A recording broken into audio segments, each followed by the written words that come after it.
quand quelqu'un achète votre livre, c'est un bout de l'auteur qu'ils achètent. Un bon livre, c'est un livre qui change la vie des gens.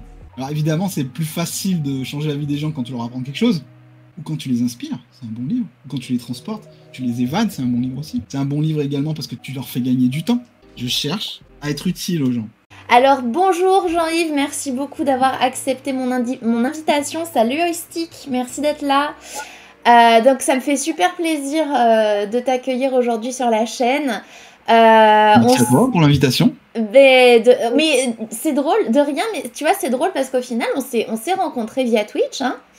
C'est ça. Ouais, on s'est rencontrés via Twitch. Et puis, derrière, j'ai eu la chance de découvrir un petit peu mieux ton parcours. Et je me suis dit que ce serait vraiment super intéressant de t'avoir ici avec nous pour que tu nous en dises un petit peu plus. Il y a Akujin qui dit Namasté ma gueule. Merci d'être là Akujin, bienvenue à tous. Alors du coup Jean-Yves, est-ce que tu peux te présenter pour les personnes qui regardent ce live ou qui regarderont le replay et qui ne te connaissent pas encore? Ok, alors je m'appelle Jean-Yves Ponce, j'ai 44 ans et je suis sur internet, je crée du contenu sur internet en tant que youtubeur depuis 2011, donc ça va faire 12 ans bientôt. Ok, ah ouais, quand même, 2011, hein, t'as commencé... 2011, ça commence à faire dinosaure là un peu, hein. Ouais, t'as commencé depuis un bout de temps.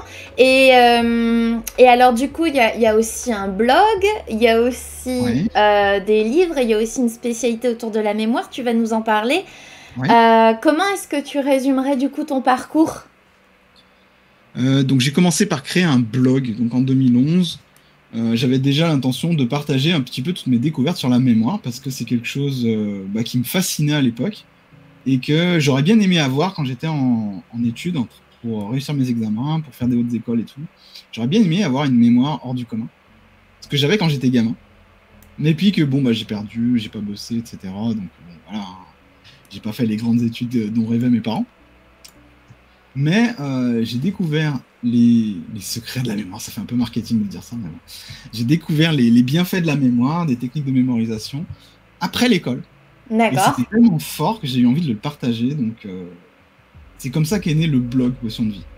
Et Potion de Vie, parce que j'avais envie je voulais faire une chaîne de développement personnel à la base, mais bon, très vite, je me suis mis qu'à parler de mémoire, etc. Donc je suis devenu un peu le monsieur mémoire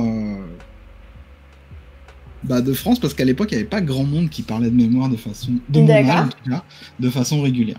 D'accord. Donc je partageais des tips pour aider les étudiants à apprendre plus rapidement. Ok. C'est né comme ça. Et après, on m'a dit, mais pourquoi t'écris pas un livre avec toutes tes techniques et tout ? Et c'est là qu'a commencé ma carrière d'auteur. Donc j'ai commencé par écrire un livre d'abord pour mon public. Pour la petite histoire, j'ai proposé mon manuscrit aux maisons d'édition, aux grandes maisons d'édition, qu'on m'avait recommandé d'ailleurs à l'époque. 3 semaines après, ils avaient toujours pas lu. Ils m'ont répondu ouais, mais non, ça intéressera pas notre lectorat et tout, c'est trop spécifique comme sujet, c'est trop compliqué, c'est trop machin. Ok, je l'ai lancé en auto-édition. Et c'est là qu'est née ma carrière d'auteur auto-édité. Ça a commencé par l'auto-édition. Alors j'ai commencé par l'auto-édition. Juste pour ceux qui savent pas, l'auto-édition, c'est quand on s'édite soi-même sans passer par une maison d'édition, en fait. C'est ça. Voilà. Tu t'édites toi-même. Alors du coup, tu fais tout toi-même. Hein. Tu fais la couverture, tu fais la mise en page, tu fais la maquette, tu fais machin, tu fais truc. La publicité, ouais. Mon premier livre est toujours pas truffé. De coquilles. Il y en a quoi. Il y a des coquilles. Ouais, il y en a. Ouais. C'est le premier livre, c'est l'auto-édition et tout. Donc il n'est pas parfait. Mais c'est le premier et c'est ce qui a tout décidé, puisque du coup, après, je me suis également lancé dans une carrière d'auteur. Je la cherchais pas, cette carrière d'auteur. Parce que j'ai écrit ce livre,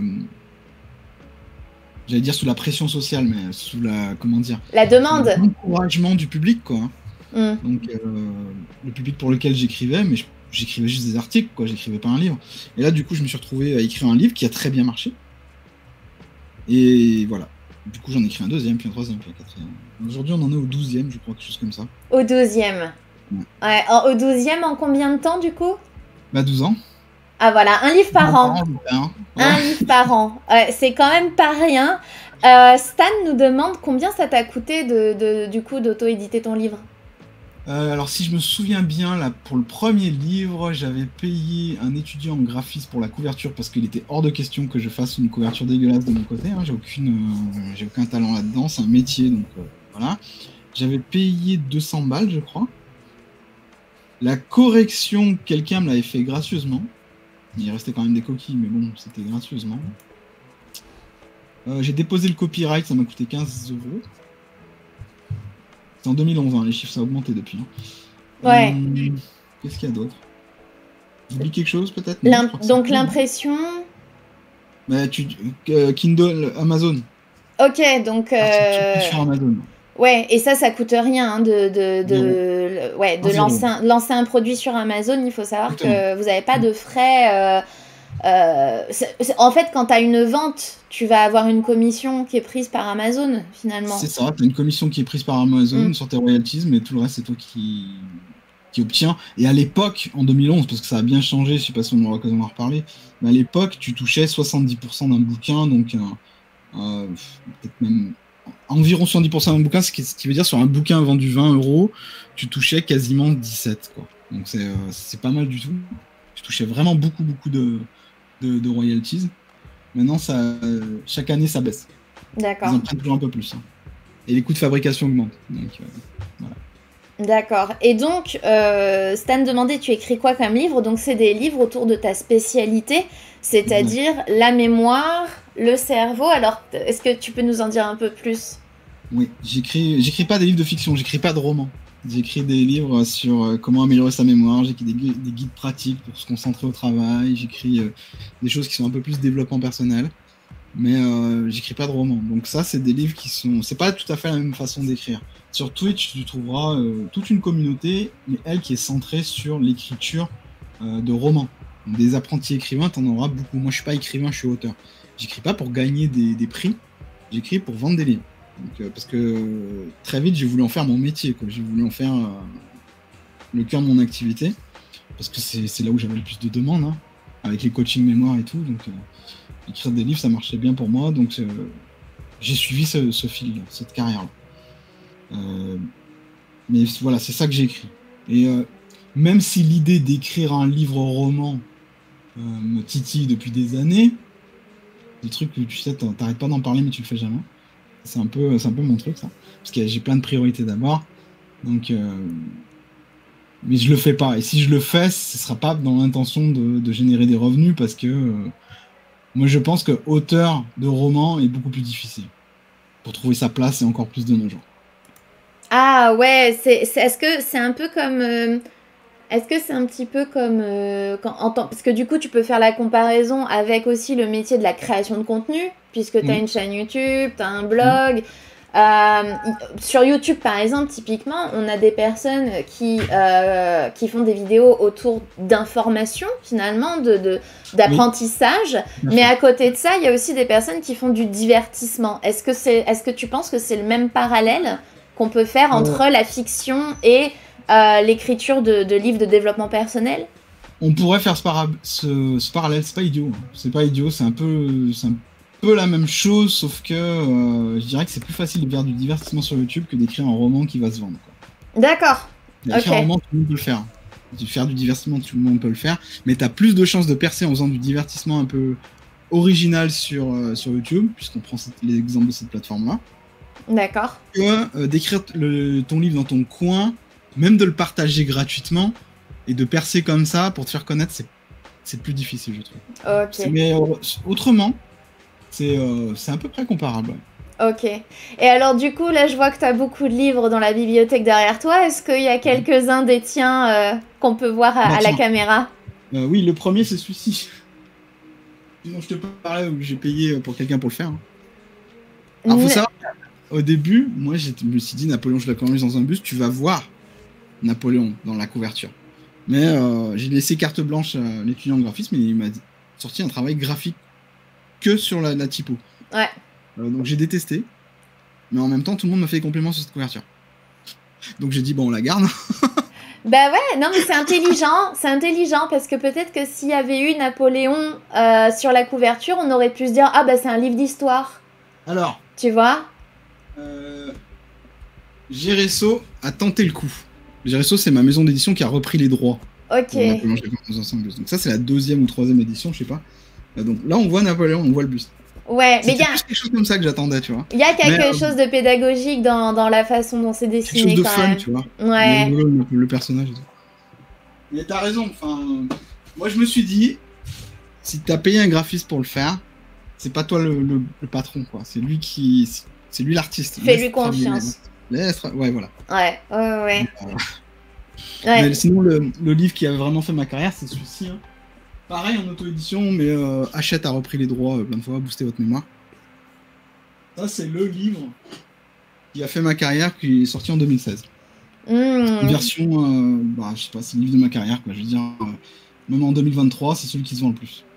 Ah, top! Et Moi, j'en ai sorti des mieux. Depuis, j'en ai sorti des mieux, j'en ai sorti plein d'autres. Mais c'est celui qui se vend le plus. C'est celui qui se vend le plus. Mais ouais, tu m'avais pas parlé d'un nombre démesuré de commentaires sur Amazon par rapport à ce livre? Ouais, c'est pas démesuré, c'est 900. Je crois qu'on approche les 1000 d'ailleurs. Ah, c'est beaucoup quand même! Pour un livre auto-édité, c'est exceptionnel. Pour un livre auto-édité, oui. Ouais, c'est effectivement. Parce que tu n'as pas. Édité par des grosses maisons d'édition, c'est pas. C'est ça. C'est pas non plus si rare d'avoir des bouquins avec plusieurs milliers de commentaires. Pour que mais là, un livre auto-édité. Ben oui, parce que derrière. Non plus, hein. Il y a des fautes, il reste des coquilles. Il y a un système de mémorisation qui est hyper compliqué, que 90% des gens ne prendront jamais la peine de faire. C'est dommage d'ailleurs. Mais il n'est pas parfait, mais pourtant il approche les 1000 commentaires. Mais pour que vous vous rendiez compte, hein, vraiment, la différence de moyens qu'il y a entre un auteur qui va auto-éditer son livre et une grosse maison d'édition qui va pouvoir se positionner super bien sur des événements littéraires, qui va pouvoir investir dans de la publicité, qui va pouvoir aussi faire en sorte que le livre soit distribué massivement, faire en sorte qu'il soit traduit en différentes langues. Enfin, faut vraiment que vous vous rendiez compte que quand on est dans une grosse maison d'édition, c'est un mastodonte avec des moyens, des ressources derrière, alors que quand on est auto-édité, ben on est freelance, quoi. On est indépendant, on est solo, et donc c'est vraiment génial d'avoir des résultats comme ça en auto-édition. C'est vraiment très intéressant. On va revenir sur ton parcours d'auteur, mais avant ça, il y a Oustik qui pose une question très intéressante dans le chat. Il demandait que représente l'IA pour le monde de l'édition de non-fiction. Est-ce une opportunité, est-ce une menace? Ah, c'est les deux à la fois, mais c'est vrai que quand j'ai vu ça débarquer le 30 novembre 2022, ChatGPT, on va parler clairement quand Holistic 44 parle d'IA, il parle de ChatGPT, pas d'autre chose. Donc il écrit des textes. Mais c'est des textes qui sont... au début j'ai flippé, je me dis putain ça y est c'est bon, je peux me reconvertir, je peux faire autre chose. Et en fait non. Parce que ce qu'écrit l'IA, c'est des textes qui n'ont aucun style déjà. Ouais. Des textes qui sont très généralistes, très informationnels. Donc c'est bien pour écrire des articles de blog. Et maintenant de toute façon... il n'y a pas grand monde qui va sur un blog et qui lit un article, on va pas se mentir. Les personnes naviguent dans l'article à la recherche du paragraphe qui les intéresse. Il ne faut pas qu'il soit trop long. Voilà, il ne faut pas qu'il soit trop long, paragraphe en plus. Donc, pour écrire ce type de contenu, oui. Après, j'ai vu des collègues qui essaient de l'utiliser pour écrire des scripts de vidéos, pour écrire tout un tas de trucs, pour des emails marketing, etc. Tu peux t'en servir, mais tu ne peux pas lui laisser les mains libres. C'est-à-dire c'est un outil. C'est un outil que tu dois contrôler, parce qu'il va faire des erreurs, il va pas parler comme toi tu parlerais, parce qu'il va être trop généraliste, parce qu'il va manquer de mordant, parce qu'il va... Qu'est-ce qu'il va dire? Il va dire des trucs faux des fois. Il n'est pas parfait. C'est plutôt une opportunité, un outil qui va permettre aux auteurs de devenir meilleurs et de gagner du temps, ce qui est le cas pour moi. Ça me fait gagner énormément de temps. Ouais, toi-même, tu les utilises aujourd'hui sur certains textes. Je les utilise pour rédiger. D'accord. Je les utilise pour corriger. Ouais. Parce que, bon, voilà, quoi. Pour tout ce qui est... Puis, des fois, ça me tourne mes phrases un peu mieux. Pour tout ce qui est orthographe, ça fonctionne bien, par exemple. C'est pas mal, ouais. D'accord. Un GPT+, je sais pas le 3.5, mais le plus est pas mal du tout. D'accord. Je l'ai pas non plus testé sur des grandes durées. Je l'ai pas testé sur un livre entier, par exemple.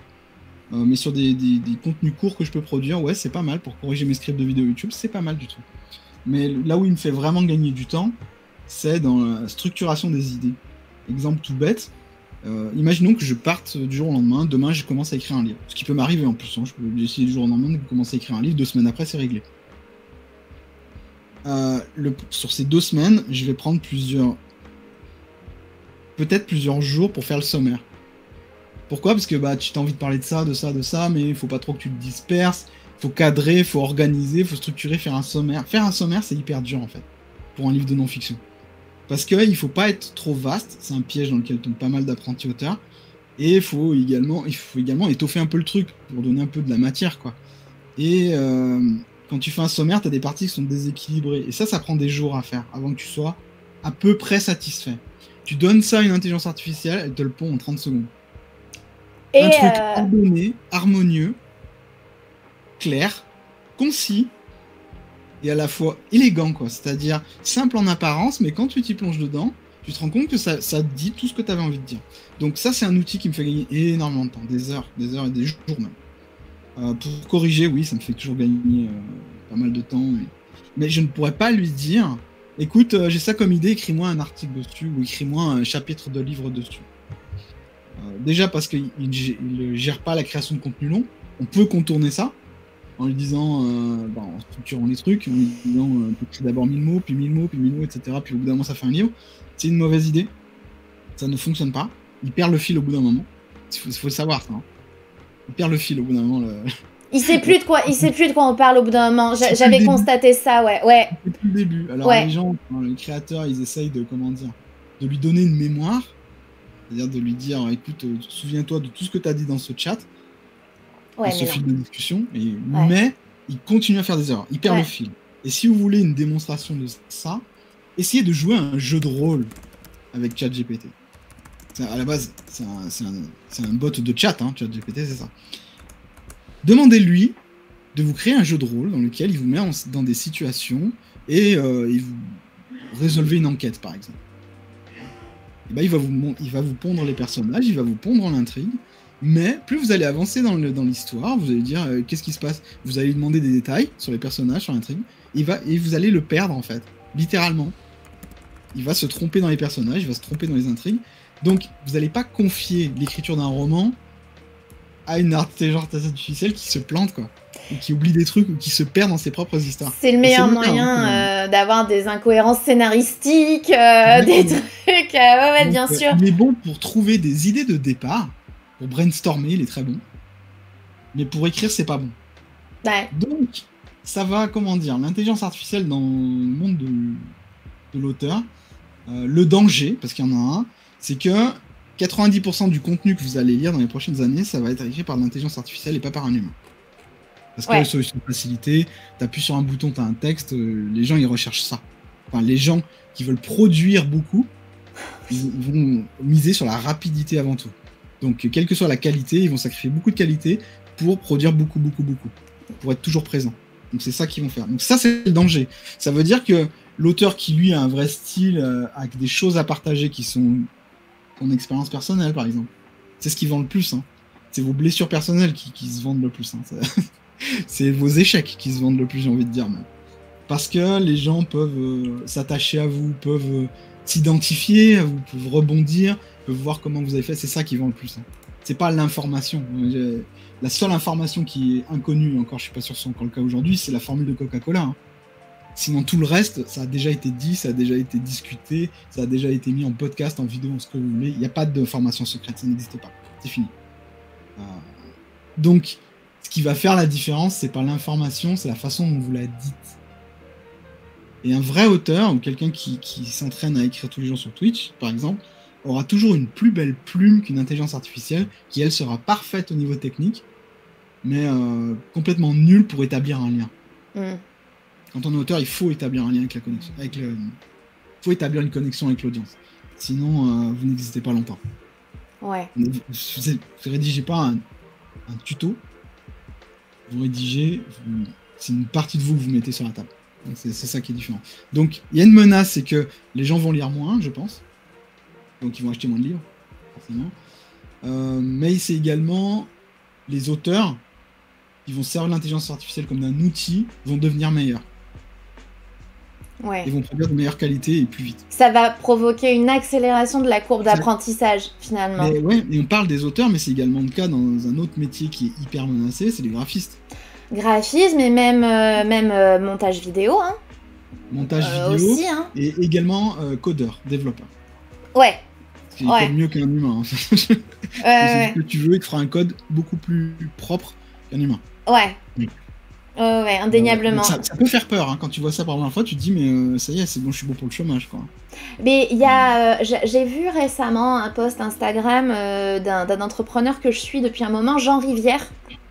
Je connais. Et ouais, et ça m'étonne pas. Et il faisait un parallèle très intéressant au niveau des IA. Il disait, vous savez, dans le domaine des jeux d'échecs de haut niveau, ça fait longtemps que les joueurs d'échecs affrontent des ordinateurs.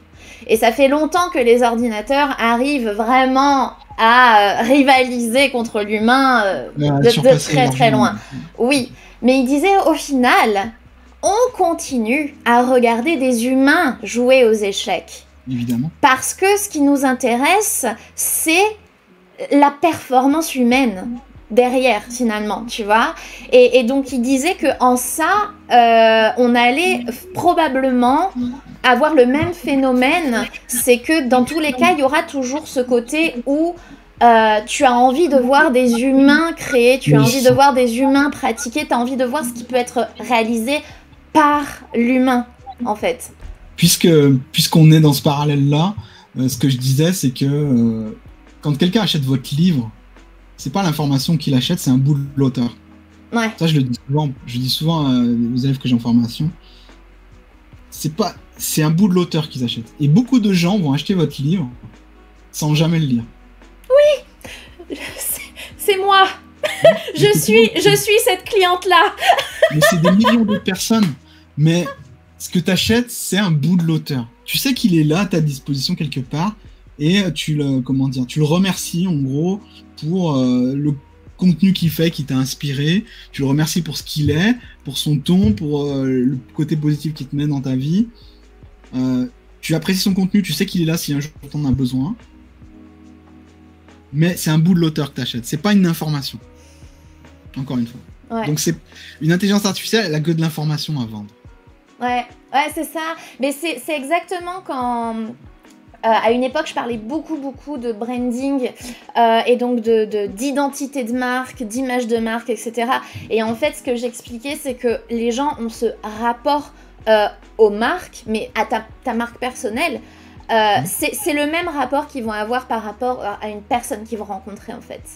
Et tu achètes à travers une connexion que tu fais qui est de l'ordre de l'humain, de l'émotionnel, est-ce que tu te reconnais dans les valeurs de cette personne? Est-ce qu'il y a un truc qui te renvoie à quelque chose de très personnel, presque d'intime, tu vois?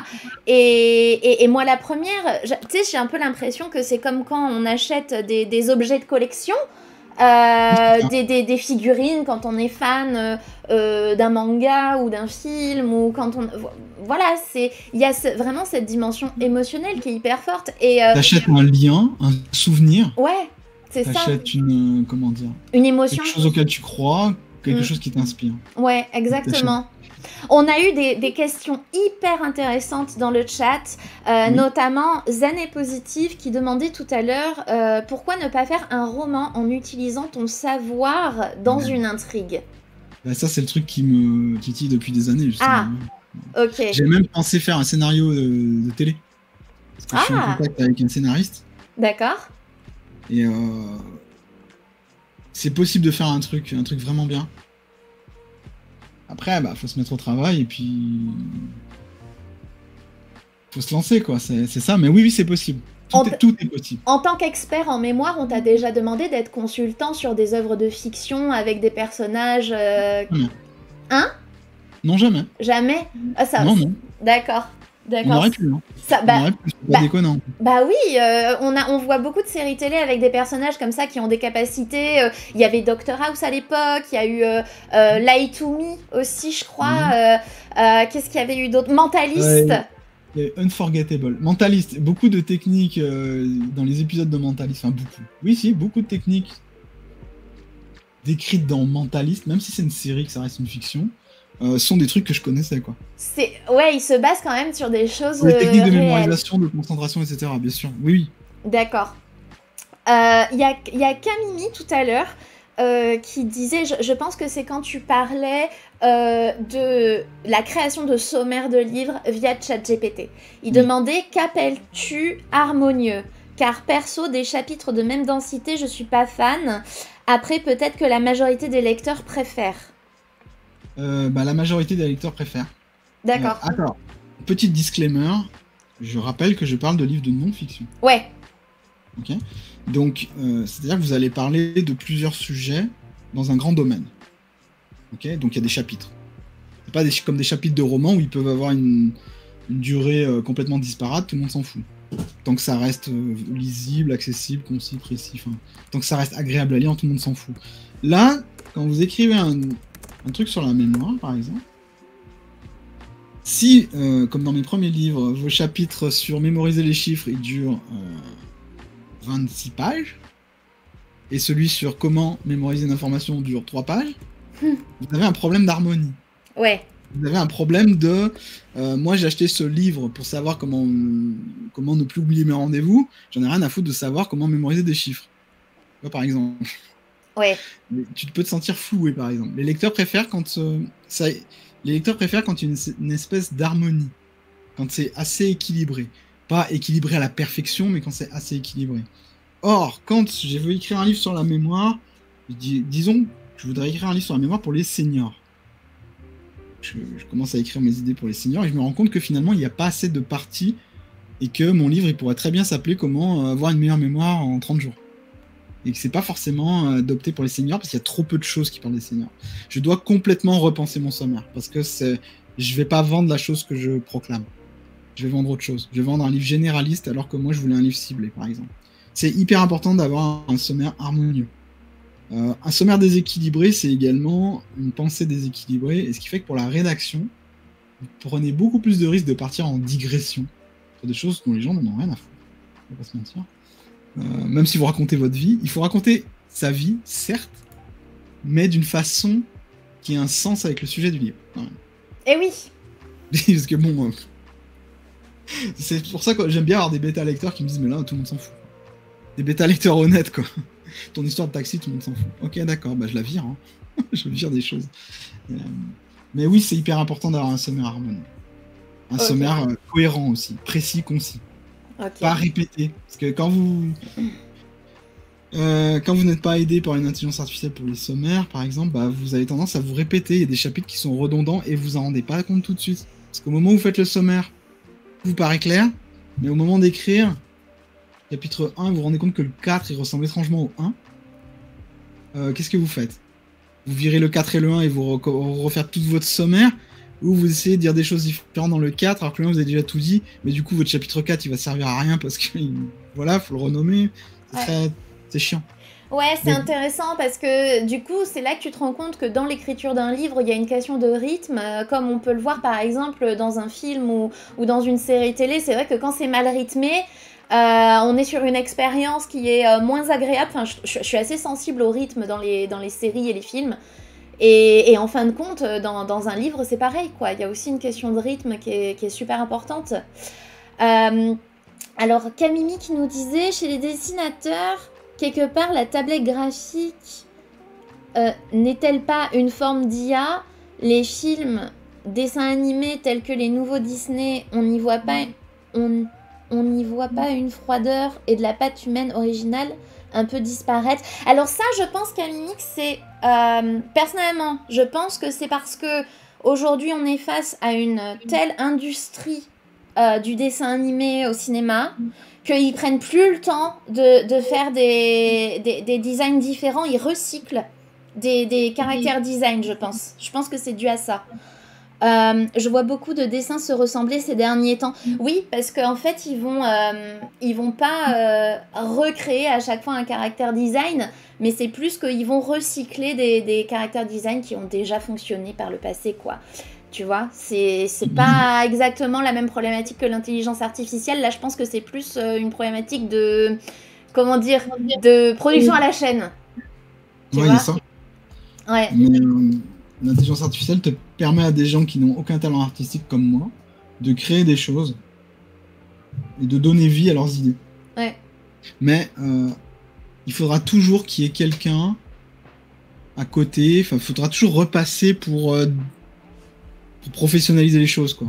Tu peux pas prendre des trucs bruts comme ça d'une IA. Il faudra se former dessus. Enfin, Oui. c'est possible, hein, mais Oui. faut se former, c'est un nouveau métier. En revanche, entre les mains de quelqu'un qui crée déjà, tu lui donnes une IA, il va beaucoup plus vite dans son travail. C'est ça, c'est un gain de temps. Ouais. C'est pas un on va te prendre ton job, c'est un gain de temps. L'IA va prendre le job de gens qui ne sont que des exécutants, qui ne font que répondre à une commande. Je voudrais un logo. Ouais, mais sans Bah oui, stratégie, l'IA sans le fait mieux que toi. créativité derrière, sans... Voilà. Exactement. Ouais. L'IA le fait mieux que toi. Mais en revanche, ça ne prendra pas la place d'un directeur artistique. En tout cas, pas encore. Mais je pense que finalement, ça va nous... J'ai l'impression que de la même manière que, tu vois, la photographie n'a pas tué la peinture. Non. Et je pense que ça va être pareil, c'est-à-dire que derrière, tu vas avoir un développement d'une compétence d'utiliser l'IA en tant qu'outil, comme utiliser un appareil photo en tant qu'outil, c'est devenu une compétence. Mais par contre, derrière, il y a la créativité, il y a les idées que tu soulèves à travers tes créations, il y a, comme tu disais, le lien que tu crées, ta capacité à être original aussi, parce que ça, l'IA, si tu lui dis « fais un truc original », c'est tellement subjectif. Non, mais moi des blagues. Non, mais c'est ça. C'est tellement subjectif, voilà. Donc, en fait, il faut bien garder à l'esprit que c'est ta créativité derrière, ta personnalité et ce que tu as envie d'aborder comme sujet et l'angle avec lequel tu décides de l'aborder. Tout ça, c'est un mélange de choses qui va faire toute la différence, justement, comme tu dis, ça n'enlèvera pas... Moi, je crois pas non plus que ça va enlever vraiment... à moins de... En fait, tout ce qui peut être fait sans aucune créativité, comme tu dis, en exécution, là, oui, effectivement, la question se pose, mais du coup, je trouve que c'est plutôt une bonne chose, en fait, parce que ça va nous pousser à solliciter ce qu'il y a de meilleur en nous. À savoir notre créativité, notre capacité à réfléchir et à innover, en fait. En fait, si vous êtes dans un métier et que vous vous sentez menacé par l'IA, sachez que ce n'est pas l'IA qui va détruire votre emploi. C'est quelqu'un qui l'utilisera. Ouais. Donc, si vous êtes dans un métier, mettons photographe, graphiste, peu importe, les métiers qui sont les plus en danger, quoi. C'est pas l'IA qui va vous remplacer. Par contre, c'est celui qui l'utilisera comme un outil qui va faire du travail mieux que vous. Oui. Mais donc, il faut rester ouvert. Par contre, si je suis photographe et je me sers de l'IA, je vais devenir un bien meilleur photographe. Mais c'est comme... grâce à mon expérience, etc. C'est comme quand des outils comme WordPress, donc pour ceux qui ne savent pas, ce sont des outils qui permettent de créer des sites internet sans savoir coder. Bon, aujourd'hui, on a des développeurs web qui codent entièrement des sites et puis on en a d'autres qui sont spécialisés sur WordPress. Et en fait, du coup, ça crée des différentes branches et différentes expertises dans un même métier. Mais en fin de compte, on se rend compte qu'il y a certaines demandes de sites internet qui vont nécessiter de coder de A à Z. Voilà, vous aurez... À la fin, vous avez même pas... Vous vous faites presque pas concurrence à la fin parce que vous répondez même pas aux mêmes besoins finalement. Parce que les outils amènent derrière des spécificités qui font que voilà. Il y a des choses que tu peux faire sur WordPress, il y a des choses que tu peux pas faire sur WordPress, mais que du coup, ça va être intéressant de demander à un développeur qui va te le coder de A à Z. Enfin, voilà. C'est vraiment... Vraiment, je pense qu'en fait, on est face à quelque chose que finalement, on a déjà plus ou moins vécu avec d'autres innovations technologiques. Mais comme là tout va de plus en plus vite, ça fait peur, mais au final non, il n'y a pas Il n'y a pas vraiment de danger, comme tu disais, pour... Comme tu dis, c'est la personne qui va savoir s'en servir pour faire quelque chose de mieux. Ouais. Exactement. C'est pas l'IA qui va vous tuer, c'est la personne qui l'utilisera. Oistic demandait, est-ce qu'un bon livre est un livre où on apprend des choses ou un livre qui flatte intelligemment les instincts de ses lecteurs? Pourquoi choisir? Un bon livre, c'est un livre qui change la vie des gens. Excellent. Est-ce que ton livre, il change la vie des gens? Si oui, c'est un bon livre. S'il ne change pas la vie des gens. Alors évidemment, c'est plus facile de changer la vie des gens quand tu leur apprends quelque chose. Ou quand tu les inspires, c'est un bon livre. Ou quand tu les transportes, tu les évades, c'est un bon livre aussi. C'est un bon livre également parce que tu leur fais gagner du temps aux gens. Moi, je peux pas trop faire évader les gens avec ma littérature, entre guillemets, parce que c'est du non-fiction, c'est plus de l'entrepreneuriat. Mais, n'en reste pas moins que, souvent, les gens me disent que j'écris un bon livre, parce que je cherche avant tout, j'ai une démarche entrepreneuriale, c'est-à-dire que je cherche à être utile aux gens. Et quand tu es utile aux gens, tu as plus de chances de leur apprendre des choses, donc tu as plus de chances d'être intéressant. Ouais. Mais il y a des livres qui sont très mauvais pour apprendre des choses aux gens, mais comme ils remplissent les gens de positif et d'inspiration, sont jugés également comme des bons livres. Sont des bons livres. Ouais, parce que le but, c'était la transformation. Ouais. Bah, un bon test pour savoir si tu as écrit un bon livre, tu parles à quelqu'un, tu lui dis, voilà, j'ai écrit un livre sur tel sujet. Si la personne te dit, ouais, ça a l'air hyper intéressant, comme 90% des gens te le diront, tu leur dis, j'en ai 25 dans mon coffre.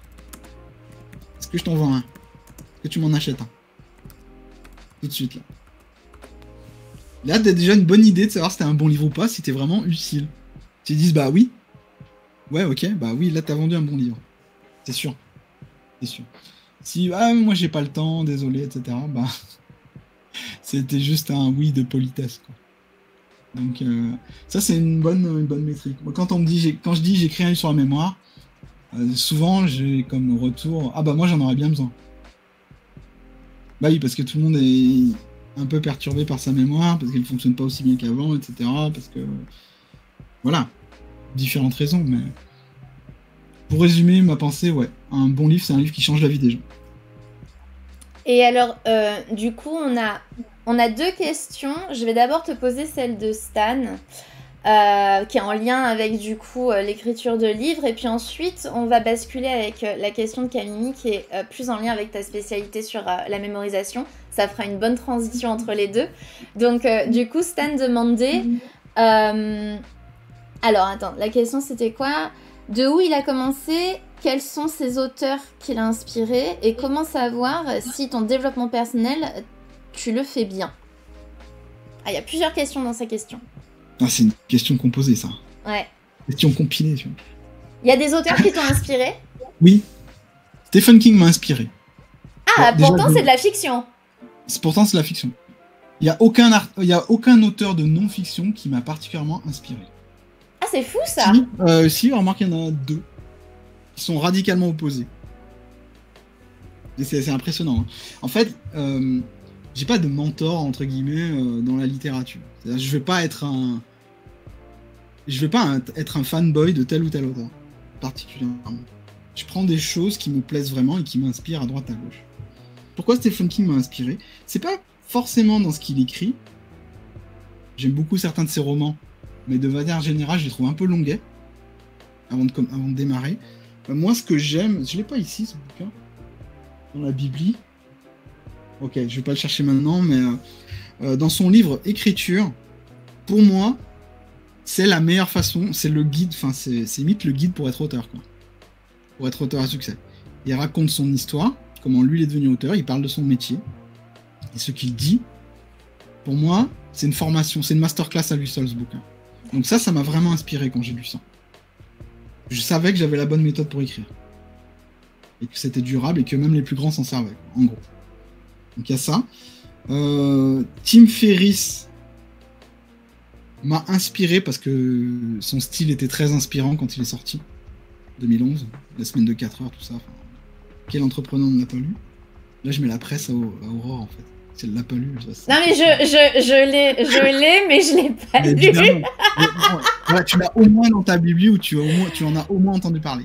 Parce que c'est un livre qui est arrivé à un moment. Il est arrivé au bon moment aussi. C'est ça un bon livre aussi. C'est un livre qui arrive au bon moment. Ça, l'intelligence artificielle ne pourra pas vous le donner. Ah ouais. Un livre, il faut qu'il arrive au bon moment aussi. Donc lui, il arrive au bon moment. Les gens en avaient marre de leur boulot. Lui, il te dit, bah voilà, tu bosses 4 heures par semaine et ça y est, t'as ta vie, quoi. Donc, il mettait des étoiles dans les yeux. Il vendait du rêve. Il le vendait bien. Et dans un autre registre, toujours sur l'entrepreneuriat, avoir la vie de tes rêves, être indépendant, etc., tu as Millionnaire Fastlane, qui est un livre qui n'est pas très connu en France, mais qui est l'autoroute du millionnaire, je crois en français, où là, tu as le parcours d'un vrai millionnaire, quoi, et qui te dit comment être un vrai entrepreneur. Mais c'est pas du tout le même style, lui, il te botte les fesses, en gros. Il te renvoie à tes croyances. Tes rêves, il te les questionne, etc. Il te botte les fesses. Il t'explique bien la différence entre être un entrepreneur et être un entrepreneur. C'est quelqu'un qui a envie de faire des choses mais qui fait jamais rien. Voilà. D'accord. Donc, c'est deux styles qui sont radicalement opposés. D'ailleurs, MJ DeMarco, qui est l'auteur de Millionaire Fastlane, critique énormément Tim Ferriss. Parce que, voilà. Ah ouais, ok. Oui, mais c'est deux styles radicalement opposés, mais moi je trouve apprendre dans les deux. Oui. Donc pour moi, ça c'est une approche qui est importante à avoir. Donc eux m'ont inspiré. En français, j'aime beaucoup l'approche de Bernard Weber, même si j'ai jamais lu un seul de ses livres. C'est marrant de dire ça, mais j'aime beaucoup son approche. Quand je l'écoute, quand je l'entends, quand je sais comment il fait, j'aime beaucoup sa façon de faire. Ok. Oui. Je n'ai jamais lu un seul de ses livres. Ouais, mais tu peux être inspiré par la démarche en fait. Exact. Ouais. Par la méthode, par le process, mais c'est ça qui m'intéresse. Ok, ouais, super intéressant. Alors juste pour rappel, donc le livre Masterclass de Stephen King, ça s'appelle Écriture, mémoire d'un métier. Écriture et mémoire d'un métier, années positives. C'est là où il raconte comment il a... C'est un peu mon livre de chevet, lui, donc j'arrête pas de... Ah, si, il est là. C'est ce livre-là. Alors, il existe en version poche, hein, faut pas vous laisser... C'est écrit gros avec des grandes marges, hein, faut pas vous laisser intimider. Mais ça, c'est un bouquin de... Pour moi, c'est mon bouquin de chevet, pour le métier d'auteur. C'est celui que tu vas repiocher régulièrement, quoi. Repiocher, à lire et à relire. Ok. Ok, et alors du coup, maintenant on va un petit peu... Bon, du coup, il y avait... Entre-temps, il y avait la question, le livre qui a changé ta vie. Mais je pense que du coup, t'as cité... Moi, j'ai cité les trois. T'as cité les livres les plus importants pour toi, en tout cas. Oui. Donc, ta spécialité, c'est booster sa mémoire, booster... Mémoire, concentration, productivité au travail. Le cerveau, ouais. Voilà. Tout ce qui touche le cerveau. Et alors, du coup, Camille nous demandait quel est le point le plus important pour permettre la concentration, la mémorisation. Peut-être qu'il y en a plusieurs. Il y en a plusieurs, mais justement, je cherche à savoir le point clé. Le point clé, c'est peut-être... J'hésite entre confiance et motivation. Ah. Est-ce que... J'hésite entre confiance et motivation. Si t'as la confiance, il n'y a rien qui peut t'arrêter. Si t'es motivé, il n'y a rien qui peut t'arrêter. Mais pour entretenir la motivation, on a peut-être besoin de confiance. C'est pour ça que j'ai du mal à savoir. C'est un peu la poule ou l'œuf, quoi. C'est vrai. Mais tu pourrais mettre également curiosité, parce que si t'as la curiosité, si t'es curieux naturellement, tu vas être motivé et tu vas être confiant. Parce que tu vas être intéressé. Parce que tu cherchais à apprendre et à mémoriser. Confiance ou motivation. Motivation, tu peux l'avoir par toi, mais également par les autres. Si t'es dans un environnement qui est très motivant, très inspirant, même si ce que tu cherches à apprendre est très difficile, tu vas y arriver parce que tu vas être soutenu, inconsciemment ou non, par les bonnes personnes. J'ai du mal à trancher entre motivation et confiance. Ok, quelque chose à mi-chemin entre la motivation et la confiance. Voilà. Peut-être la motivation, en premier. C'est beaucoup plus facile d'obtenir de la confiance une fois que tu es motivé que l'inverse. Ah, quoi que non. Bah, dans le sens où quand tu es motivé, tu passes à l'action, du coup tu obtiens des mini-résultats. Ces mini-résultats te donnent confiance et alimentent ta motivation. C'est ça, en fait. Et si t'es motivé, tu peux obtenir ta confiance très rapidement. Donc, écoutez, si vous avez l'un ou l'autre, même à petite dose, mettez à fond là-dessus et puis le reste viendra naturellement. Et alors, par quoi est-ce que tu conseilles de démarrer pour booster ta mémoire, ta concentration? Bah déjà par la ressolliciter. Parce que notre mémoire, on l'a mis on l'a mis, comment dire, à l'arrière-plan de sa vie depuis un petit moment. Hein. Oui. On s'en sert plus de sa mémoire. On n'écrit plus rien d'ailleurs. Donc la mémoire kinesthésique ne fonctionne plus trop. Il y a beaucoup de gens comme moi qui ont besoin d'écrire, mais beaucoup de gens n'écrivent plus parce ils pianotent. Mais c'est intéressant. C'est intéressant ce que tu dis. Tu constates que les gens écrivent plus avec un stylo et que du coup ils mémorisent moins bien. Oui. Ce que vous écrivez à l'ordinateur, vous mémorisez moins bien que ce que vous écrivez à la main. Oui, ça je l'avais. Ouais. Ceux qui n'ont pas remarqué, c'est qu'ils n'ont pas fait les tests assez longtemps ou ils sont de mauvaise foi. Non, mais ça c'est une réalité. Alors moi j'ai remarqué quand même qu'en tant que kinesthésique, je mémorise beaucoup mieux quand je retranscris avec mes propres mots quelque chose, même sur le clavier. Mais alors c'est clair que rien de mieux que les fiches que vous faites quand vous révisez le bac. Tu sais, sur les petits papiers Bristol. Non mais alors ça, c'était le feu, quoi. Ça, c'était parfait. Oui, le BAD. C'est mon outil au quotidien. Ah, excellent. D'ailleurs, c'est marrant, on m'a lancé un défi, je devais dire le mot dragoman aujourd'hui. Tu devais dire quoi? Le mot dragoman. Alors, vous savez ce que c'est qu'un dragoman? Non. Un dragoman, c'est un interprète. C'est le mot arabe pour interprète. Spécialisé dans l'Empire Ottoman. Voilà. Alors, c'était le défi du jour. Mais je pense que j'ai réussi du coup. Mais complètement. Mais merci, on a appris un truc. Ah, j'adore. Voilà. Mais je suis obligé d'écrire tout ça pour dire que je suis obligé d'écrire les choses. Ouais. Sinon, mais même... c'est pas aussi fort que... C'est pas aussi fort que quand je les ai dans un agenda, par exemple. Non mais alors moi, vraiment, je pourrais pas, tu vois, ne pas avoir mes carnets... mon agenda papier, il y a quelque chose quand tu sollicites ton corps, parce que quand tu écris... En mouvement aussi. Hein. Ouais, quand tu sollicites vraiment plein de gestes, Voilà, c'est pas juste ça, quoi. Et il y a quelque chose qui se passe, je trouve, même au niveau de la créativité et de l'inspiration, que tu n'arrives pas forcément à trouver quand tu pianotes. C'est vrai, hein. Oui, non, mais c'est ça. Hein. Puis tu mémorises moins bien, c'est prouvé scientifiquement également. Il y a plein d'études sur le sujet. Le truc, c'est que si vous avez par exemple du mal à retenir ce que vous lisez, ben moi je vous recommande de lire en marchant ou au moins debout. Ah, ok. Et je vous garantis que vous allez retenir bien mieux les choses. Ok. Vous allez être plus concentré également sur votre lecture quand vous lisez en marchant. Mais... Vous pouvez faire les 100 pas, hein, parce qu'à chaque fois je dis ça, il y en a qui me disent « Ouais, mais je vais me prendre une voiture !» Non. Non. Déjà, tu vas pas te prendre de voiture parce que tu as une espèce de vision périphérique, si tu veux, voilà. Ensuite, si c'est vraiment trop chaud, bah tu lis pas en plein milieu de la rue. Encore qu'il y en a plein qui le font. Enfin, il y en a plein. Il y en a qui le font. Il y en a qui lisent dans le métro, dans la rue, en marchant, etc. Mais tu peux faire les 100 pas chez toi en lisant. Tu retiendras toujours beaucoup mieux que si t'es affalé dans ton canapé ou ton lit, en mode je vais partir en mode sommeil, et j'essaie d'apprendre ou de lire des choses. Là, tu retiens moins bien, en fait. Mais c'est pour ça que je retiens rien.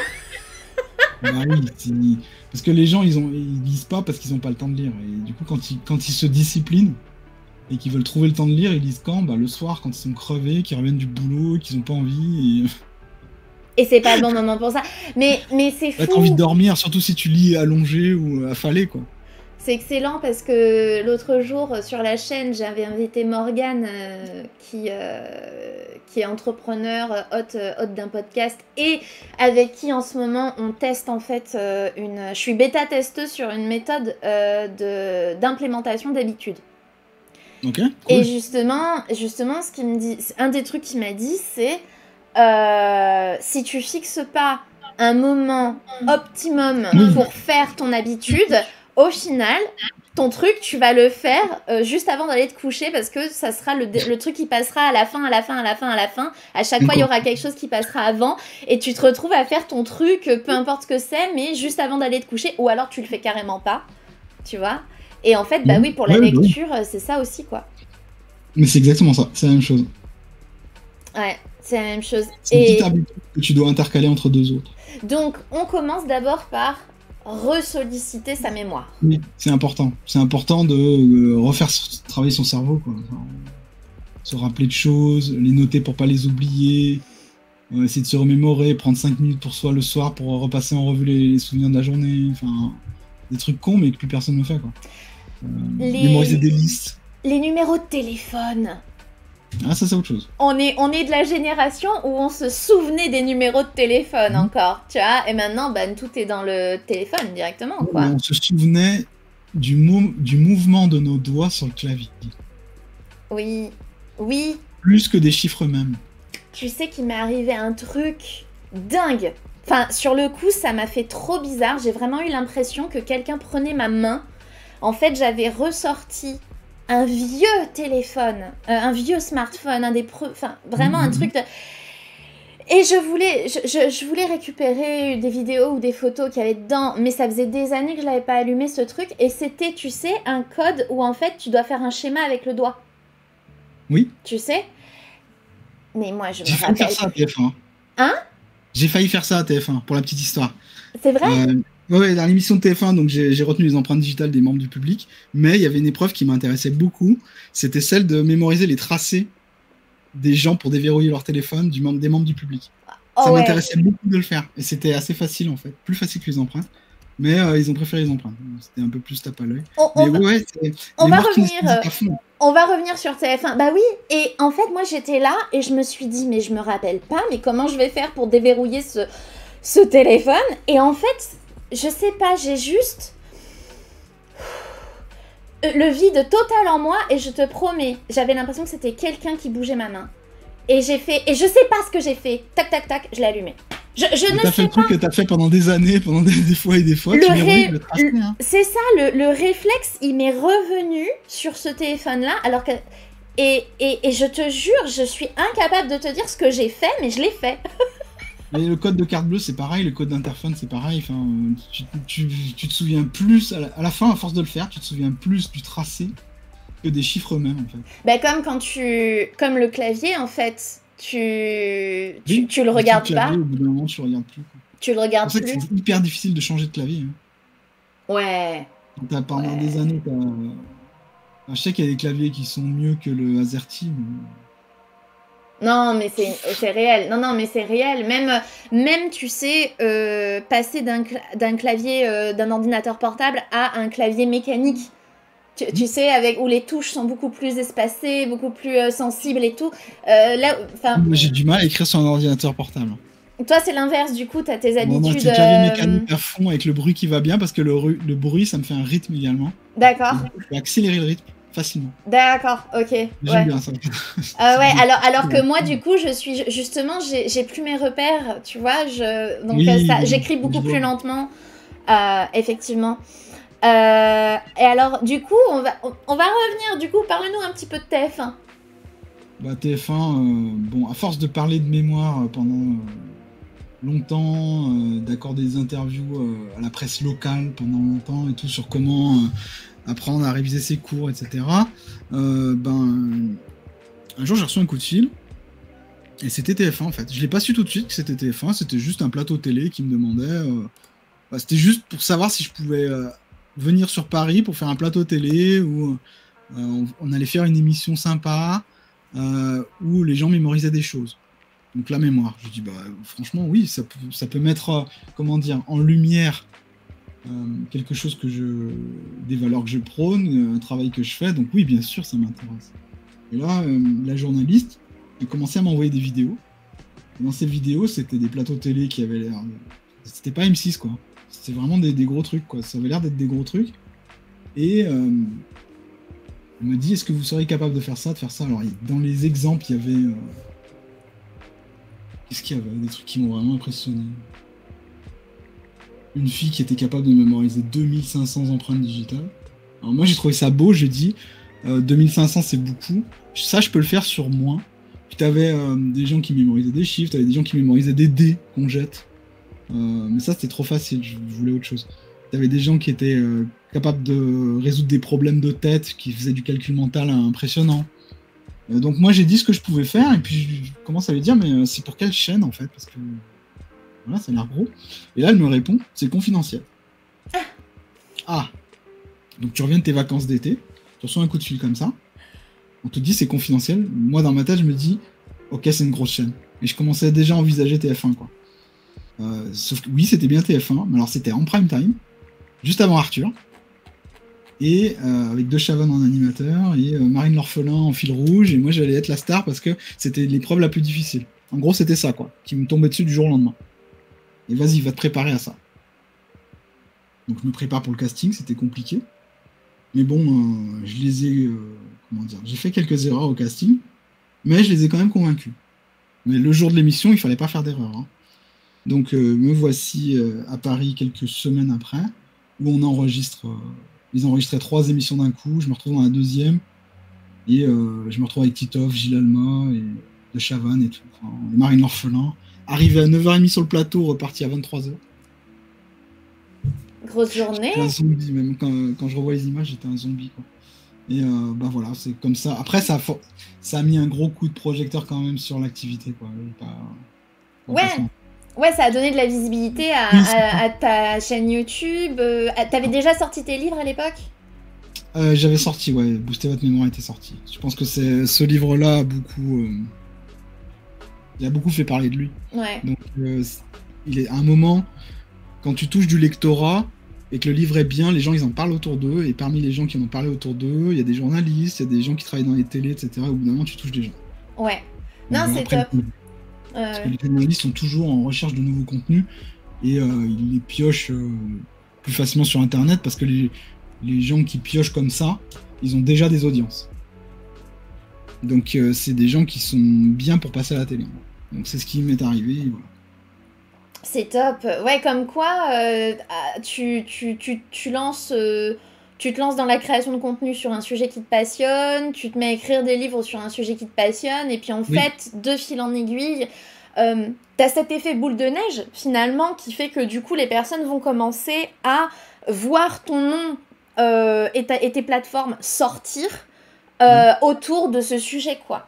Voilà. Oui, c'est ça. Donc c'est génial. Franchement, c'est top. Ah, bah, Oisty qui dit bravo... aussi dans le chat. Il y a Kamimi qui dit il m'est arrivé d'oublier mes codes pour Facebook, par exemple, si c'est un autre ordi. Ça me fait paniquer. Ouais, puis c'est autre chose aussi. Hein. Enfin, les codes qu'on te redemande de refaire, que tu fais une fois par an et que tu refais jamais, c'est obligé que tu les... c'est normal. C'est normal de les oublier. Donc, ce qui fait que ça devient... Là, on parle d'une mémoire automatique. Hein.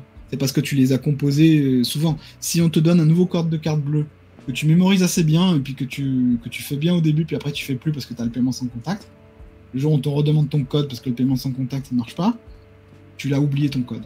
Pourtant, c'est ta carte que tu as depuis longtemps. Ouais. Donc, c'est pas déconnant. Hein. C'est pas déconnant d'oublier tes mots de passe qu'on te redemande de réinitialiser parce que machin. Parce que c'est un site où tu vas jamais, etc. Mais les cookies font que tu es obligé de mettre à jour ton mot de passe et que ce soit pas le même que les 2 derniers précédents. Les banques sont championnes là-dedans. Donc c'est pas déconnant, même si t'as pas besoin de changer de clavier pour ça. C'est juste que comme tu le répètes pas, ce code, même si au moment où tu le composes et que tu le décides pour la première fois, il a du sens pour toi, des mois ou des semaines après, t'es plus la même personne, donc tu n'as plus la même... il a plus la même force dans ta mémoire. Donc c'est normal.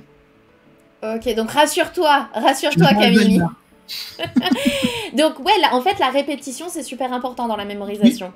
Oui. Ah oui. Bon, alors ça, t'es obligé de répéter en fait si tu veux mémoriser quelque chose.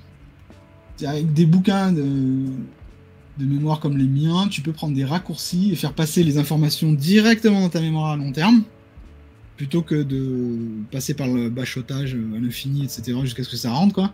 Donc tu peux prendre un raccourci, mais même dans ta mémoire à long terme, il faudra que tu le rappelles à certains moments, sinon tu vas l'oublier. Ok. Parce qu'on n'est pas des ordinateurs, on n'est pas téléchargé, hop, c'est bon, c'est dans le disque dur. On a une limite, en fait, de... Alors, tu veux savoir quelle est la limite de ce qu'on peut stocker dans notre mémoire ? Ouais. Si ta vie était un enregistreur qui enregistrait absolument tous tes faits et gestes et tes mémoires et tes pensées et tout ce que tu voulais, imagine une espèce d'enregistreur géant. tu pourrais stocker l'équivalent en information de 400 ans. Ok. Ah ouais. Donc, t'as la place. Ok, il y a la place. À la place. D'accord. Même si c'est 300 au lieu de 400, tu t'en sors quand même. D'accord. Donc en fait, la véritable question, c'est comment tu restitues toutes les données. C'est ça. Et pour avoir la réponse, il faut acheter mes livres. Non, je rigole. J'adore. Non, mais parce que tu peux avoir une bibliothèque, mais si c'est le bordel dans ta bibliothèque, tu vas... Oui, c'est le bordel dans ta tête, tu retrouves rien. Mais c'est comme dans un appart, s'il est mal rangé, tu retrouves pas tes affaires. Si chaque chose est à sa place, tu retrouves tes affaires. Alors, des gens qui sont hyper méthodiques, ils vont tous savoir où se situe chaque chose. Mais quand c'est le bordel dans ton espace, ou quand c'est le bordel dans ta mémoire, tu as des choses que tu ne veux pas qui se retrouvent au premier plan de ta mémoire, et les choses que tu cherches qui sont tellement mal rangées que du coup tu les retrouves jamais. Les émotions que tu as ressenties en lien avec un souvenir ou quelque chose que tu as mémorisé, ça t'aide à restituer plus facilement? Ça aide à mémoriser l'émotion que tu ressens à l'instant T? Ça aide, moi, en ce qui me concerne, chaque personne est différente, mais moi ça m'aide à court terme. D'accord. Quand j'éprouve des émotions à un moment T, au moment où j'apprends quelque chose, je mémorise quelque chose, ça va m'aider à le faire passer plus facilement dans la mémoire à long terme que si j'essaie une technique et je connais pas trop l'information, que j'ai aucun lien avec ou que j'ai aucune émotion. En revanche, des années ou des semaines après ou des mois après, je peux pas dire que je revis l'émotion à chaque fois que je restitue l'information, parce que, en tout cas pour moi, ce n'est pas le cas. Pour certains, oui, mais pour moi, c'est pas le cas. Parce qu'on a... Les émotions, ça aide sur le court terme, pour moi, mais pas sur le long terme. Parce que j'ai quand même cette sensation que on a tendance à se rappeler des événements en lien avec des émotions négatives, souvent. Oui. Tu vois, par rapport à des souvenirs de notre vie. Alors là, on est complètement différents les uns des autres. Tu vois ce que tu veux dire? Ah, d'accord. Ouais. C'est pas universel. Non. Personnellement, alors, ce qui est un souvenir attaché à une émotion, tu as plus de chances de le mémoriser. Mais, et c'est là où les gens diffèrent, par rapport aux souvenirs qui nous mettent en danger, donc les souvenirs négatifs, il y a plusieurs façons de fonctionner. Tu as ceux qui vont effectivement bien les mémoriser parce qu'ils n'ont pas envie que ça se reproduise et qu'ils veulent... voilà. Et puis tu as ceux qui, comme moi, les souvenirs où je suis dans des situations embarrassantes ou négatives, etc., j'ai tendance au contraire à les oublier parce que mon cerveau ne veut pas revivre la souffrance de ce moment-là. Ok. Donc il le fuit. Ok. Tu vois? Donc, je peux revoir un ami, ça m'est arrivé plein de fois, revoir des amis des années après, me dire « Ah, tu te souviens quand on a fait ça et tout ?» Alors que moi, une situation qui nous a mis en danger, comme visiter un endroit abandonné, interdit, etc., et on a failli passer, voilà. Ça, je vais avoir tendance à l'oublier, moi. Alors d'autres gens, ça va être des souvenirs très forts chez eux. Ok. Ah, c'est fou. Je suis pas le seul comme ça, ou des situations embarrassantes. Tu te souviens quand tu courais après machin parce qu'il t'avait volé ton blouson? Alors moi, pourtant, la mémoire autobiographique à long terme, je suis pas mauvais là-dedans du tout. Je me souviens de beaucoup de gens, les photos de classe, je peux te dire qui est qui, et le nom, le prénom, et je peux ne pas faire de fautes sur les noms de famille, etc. Je peux être parfait. Mais sur les souvenirs embarrassants, ou un peu négatifs pour moi, j'ai tendance à complètement les zapper comme si j'avais jamais eu lieu, quoi. Et non, je me souvenais clairement pas quand je courais après machin, parce qu'il m'avait volé mon blouson. D'ailleurs, je me souviens du blouson, mais je me souviens absolument pas qu'on l'ait volé. C'est un truc de dingue. Hein. C'est fou. Ouais. Alors que pour ton ami, c'est mais enfin, c'est un des souvenirs qui a marqué notre enfance. C'est ça, alors on a vraiment tapé, quoi. C'est fou. Et d'un autre côté, je me souviens très bien de choses qui, pour beaucoup de mes connaissances, ne sont qu'un détail, ne sont absolument sans saveur. Pour moi, ça va être fort. Et je vais m'en souvenir très bien, et quand je vais leur dire, ils vont me regarder avec des yeux comme ça et me dire...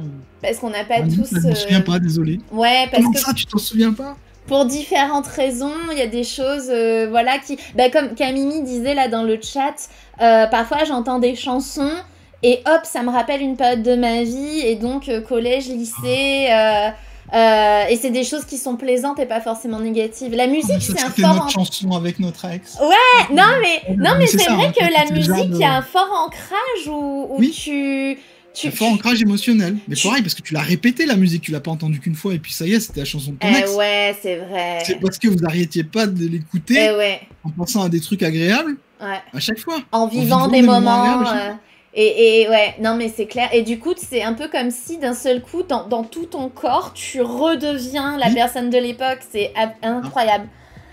Alors, Fabrice, il nous pose une question, mais du coup, je pense que c'est peut-être une question médicale, Fabrice, donc je pense pas qu'on aura vraiment une réponse pertinente à t'apporter. Il disait, j'ai un ami qui a des soucis de mémoire suite à un accident de la route. La mémoire récente, je précise. Il se souvient bien de ce qui s'est passé dans le passé, par contre. Y a-t-il des solutions ? Y a-t-il des solutions ? Oui, il y a des solutions. Parce que faut voir ce que disent les médecins. Suite à un accident, de toute façon, il y a un suivi, c'est obligé. Mais c'est pas, en tout cas, c'est pas rare qu'il y ait des lésions de la mémoire à court terme après un choc comme un accident. D'accord. Donc, message d'espoir que j'ai envie de donner, c'est que, c'est pas anormal et c'est pas rare. C'est un problème qui est connu. Oui. Et que 2, dans beaucoup de cas, ça se résorbe avec le temps. Je dis de beaucoup de cas, c'est pas une généralité, ça veut pas dire que ça va se résorber pour ton ami. Peut-être qu'il va avoir des lésions à vie, peut-être que ça va aller en s'aggravant. Je sais pas, je suis pas médecin là-dessus, je peux pas répondre à coup sûr, mais c'est quelque chose qui est tout à fait, c'est pas rare du tout. Hein. D'accord. Ça arrive. Et souvent c'est passager, c'est-à-dire que comme un traumatisme, le cerveau se remet, etc. Peut-être que c'est un peu la même chose que je décrivais, où, hormis le choc physique qui a pu altérer certaines connexions neuronales, ça peut être également une volonté de protection du cerveau, de la mémoire, pardon, c'est pareil, c'est la même chose, de te protéger d'événements traumatiques. Après, je suis pas médecin. Je me décharge de toute responsabilité. Je donne des pistes. Oui, non, mais bien sûr. Hein, je te dis encore une fois que c'est quelque chose qui est connu et qui le temps peut faire les choses. D'accord. Arranger les choses petit à petit ou pas. Et alors, est-ce que tu as des recommandations, ou est-ce que tu as pu constater des choses en lien avec l'alimentation ou l'activité physique qui ont une influence sur la mémoire et la concentration ? Alors, l'alimentation, on en parle beaucoup. Si tu as une bonne alimentation, tu mémoriseras mieux. Si c'est dans l'objet de performance, comme réussir un concours, mémoriser un tas d'empreintes digitales, peu importe n'importe quelle performance que vous souhaitiez faire, c'est pas parce que vous allez manger tous les jours du poisson, rempli d'oméga 3, bon pour la mémoire, accompagné de myrtille, qu'est-ce que j'ai entendu d'autre, bon pour la mémoire, de miel, de ce que vous voulez. C'est pas parce que vous avez ce régime tous les jours que vous aurez une nette augmentation de vos capacités mémorielles. D'accord. Ça, c'est plus dans un souci, l'alimentation, c'est plus dans un souci d'hygiène de vie, d'hygiène de l'esprit, en fait. C'est du long terme, pas du court terme. C'est pas parce que demain, tu vas te mettre à manger du poisson tous les jours, tous les repas, que tu vas tu vas mémoriser plus de choses. C'est faux. Ta mémoire va être plus solide, plus résistante, elle va moins oublier, mais c'est sur du long terme. Sur du long terme. On parle d'années, là. Ok. Donc, je sais pas si tu vas manger du poisson tous les jours pendant des années, mais voilà. Donc l'alimentation, les baies de goji, etc. Bref, j'ai entendu plein de trucs. C'est pas une invitation à manger gras, sucré, salé, évidemment.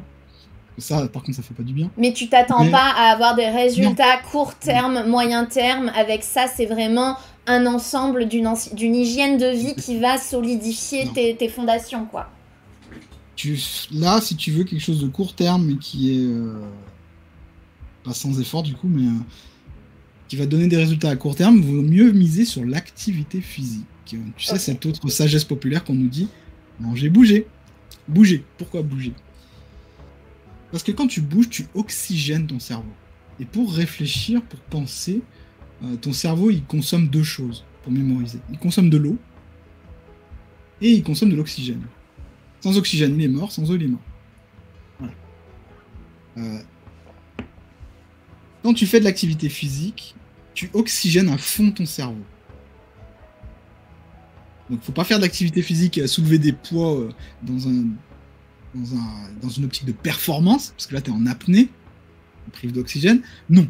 Mais du footing, du vélo, de la natation, des trucs juste à ton niveau, tu cherches pas à faire de la performance, tu vas oxygéner ton cerveau, donc tu vas lui donner de la matière première qu'il va pouvoir consommer pour mieux mémoriser. Voilà, c'est tout bête, et ça tu as des effets très rapidement. Génial. Voilà, Ok. donc, faire de l'activité physique, ce n'est pas qu'un message du gouvernement pour nous dire, pour nous maintenir en bonne santé, c'est effectivement parce que ça permet de mieux mémoriser. Comme avoir la petite bouteille d'eau à côté de soi. Quand vous avez ça, quand vous buvez une gorgée régulièrement, même quand vous n'avez pas soif, vous donnez de l'énergie, du combustible à votre mémoire pour pouvoir mieux mémoriser. Et Tout simplement. ça, et du coup, un bon sommeil aussi. Alors ça c'est le truc pas sexy, c'est le vilain petit canard. Quand tu dis aux gens qu'il leur faut du sommeil pour mieux mémoriser, tout le monde le sait, mais personne ne le fait. Ouais. Et moi, quand je dis ça, t'as plein de gens qui me disent « Ouais, mais moi, j'ai besoin que de 5 heures par nuit. Ouais, mais moi, j'ai besoin que de 6 heures par nuit. Ouais, mais moi, je suis trouble de déficit de l'attention, donc c'est autre chose. » Non. Non. Le sommeil a une conséquence directe sur votre mémoire. Direct. Si vous dormez moins de, je crois que c'est 7 heures, vous avez 30% de capacité de mémorisation en moins. D'accord. Et ça, c'est commun tous les jours. Hein. Si tu dors moins pendant une nuit, c'est pas dramatique. Mais si ça s'installe chez toi, si ça devient chronique, le manque de sommeil chronique, déjà, a exactement, et ça faut le savoir, les mêmes symptômes que les troubles de déficit de l'attention. D'accord. Exactement les mêmes. D'accord. Donc on peut confondre. Bah oui, parce que t'as sommeil. T'es moins concentré, tu mémorises moins, t'es plus irritable, t'es pas capable de te concentrer 2 minutes sur la même chose. C'est exactement les mêmes symptômes. Or, il y a beaucoup de gens, j'en parlais dans ma dernière vidéo d'ailleurs, qui sont diagnostiqués troubles de déficit de l'attention sans que le médecin qui fasse ce diagnostic n'ait eu la présence d'esprit de questionner le sujet, le patient, sur ses habitudes de sommeil. Parce que quelqu'un qui dort que 5 heures par nuit, parce que soi-disant il n'a pas besoin de plus, depuis des mois, des années, aura exactement les mêmes problèmes que quelqu'un qui est diagnostiqué TDA pour se concentrer sur quelque chose. Sauf que quand tu dis aux gens dors plus et ton problème sera réglé, déjà t'en as la moitié qui vont pas te croire. Ça paraît trop facile. T'as l'autre moitié, oui ça paraît trop facile, et surtout il y a une part de responsabilité quoi. Ça veut dire ouais tu dors pas assez quoi, qu'est-ce que tu fous de tes nuits quoi. Tu traînes sur l'ordi, bah oui tu traînes sur l'ordi, mais même si tu traînes pas sur l'ordi, tu traînes sur ton portable. Et même si tu traînes pas sur ton portable, le fait que maintenant t'es éclairé en LED chez toi, au lieu de l'éclairage incandescent, fait que tu vas empêcher ton cerveau de sécréter l'hormone de l'endormissement. Oui, ou tu peux avoir un tempérament nerveux qui fait que ton sommeil il est pas qualitatif parce que tu dors pas bien parce que tu es stressé, ou ça peut être multifactoriel, hein, un mauvais sommeil au final. Le sommeil, des conséquences directes. Si vous dormez moins de 7-8 heures par nuit, dormez plus. Okay. Si vous voulez dormir plus, que vous n'avez pas l'impression que vous pouvez dormir parce que qu'est-ce que je fais une fois dans mon lit, éteignez tous vos écrans et baissez la luminosité générale de votre appartement, de votre lieu de vie, 30 minutes avant d'aller vous coucher. Pour permettre à votre cerveau de sécréter la mélatonine, l'hormone qui va vous permettre de vous endormir. Si vous n'avez pas sommeil avant 2 heures du mat, c'est parce que votre cerveau a du mal à sécréter la mélatonine. Ouais. Donc, il faut l'aider. Vous avez du mal à... Mais lui, votre corps, votre cerveau, il va avoir besoin de sommeil. Parce que c'est pendant le sommeil qu'il va consolider la mémoire. Cette interview est divisée en 2 parties. Dans la suite de cette conversation, Jean-Yves nous délivre ses conseils pour mieux gérer le stress au quotidien. En bonus, je t'ai aussi mis des infos super utiles dans le texte en description de cette vidéo. Alors, pense à les consulter et clique maintenant sur la vidéo qui s'affiche sur ton écran pour voir la suite de l'interview.